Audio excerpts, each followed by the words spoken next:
naman, Aling Atang? Oo naman, iho. Sino ba akala mo? Mukha na ba akong si Sharon Cuneta? Di kasi kita na mukha na Aling Atang eh. Nagpasalon lang ako. Bakit? Pangit ba ang pagkakagupit? Ay, hindi po. Akala ko nga po ikaw si Kikay eh. Hay nako, Tony. Napakabulero mo pa rin. Iho, pumasok ka na. Oh, Tony, you mustn't call me Aling Atang. Bakit naman ho? Doesn't like it. You must call me Mrs. Mendoza.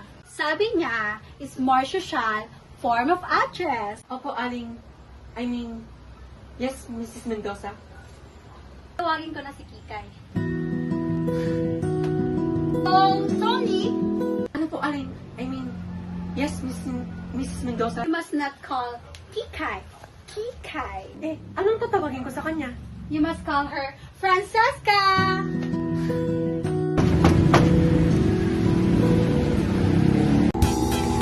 Tuloy! Tarantadong tanong. Ito pula! Akala ko nasa Bulacan ka. Oo nga, pumunta ako dito para kay Kikay. Eh, Brad, laging bad news ang narinig ko sa babaeng yun. Ako nga din eh. Yung mga kapitbahay, sisang baliw ngayon.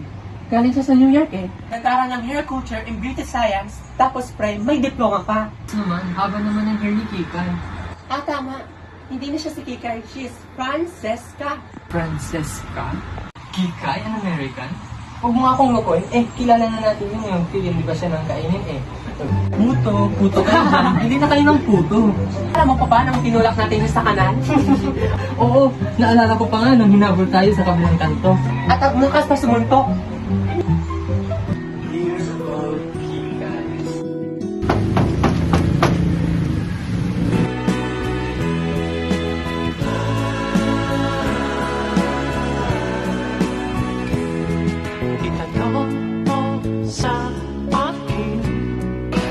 Andito na si Kikay! Ikaw na ba yan, Aling Atang? Anak ng turtang talong si Aring Atang nga. To, di na siya si Aring Atang. Siya na si Mrs. Mendoza. You're a very naughty girl, always fighting with Kikay. Lang isang to, laging nagnanakaw ng mangga sa aming bakuran. Sayaw Kikay, sayaw Kikay. Sayaw Kikay, sayaw Kikay. Unang panahon, panahon pa ng hapon. Wala pang Kikay, sabi ng nanay. Iba na daw ngayon, Oh, Momsy, how many times must I tell you that never serve a fruit juice in a water glasses? Di ko mahanap ang baso, Iha. Poor Momsy, she's got a problem. Ayoko na nga, hindi ko na makaya. Oh, does anybody have a light? Mercy. Mercy? Ano Mercy? Si Totoy ko, Miss Mercy. I said, Mercy, that means thank you in French. Ah, Mercy. Kwento ka naman tungkol sa New York. Ah, New York, my own dear New York. Are you ready for the most exciting, amazing, and romantic story ever? Gaano ka ba katagal doon?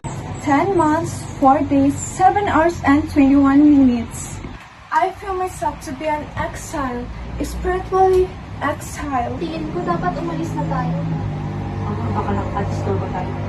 Hayaan natin siyang mag-reminisce. Mangungumusta lang ako sa puno natin. Gusto mo bang sumama, Kikay? Of course not, child. Go. Eh, ikaw, Totoy. Of course, my loves. Kahit saan ka man pumunta. No, darling.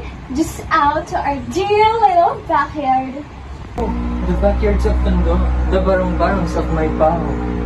Hoy, Chong! Sasama ka ba o hindi? Sabi ko nga, wait. Si Totoy talaga hanggang ngayon head over heels pa rin kay Nela. Hoy, Tony. Baby ka ba? Ano naman yung drama mo?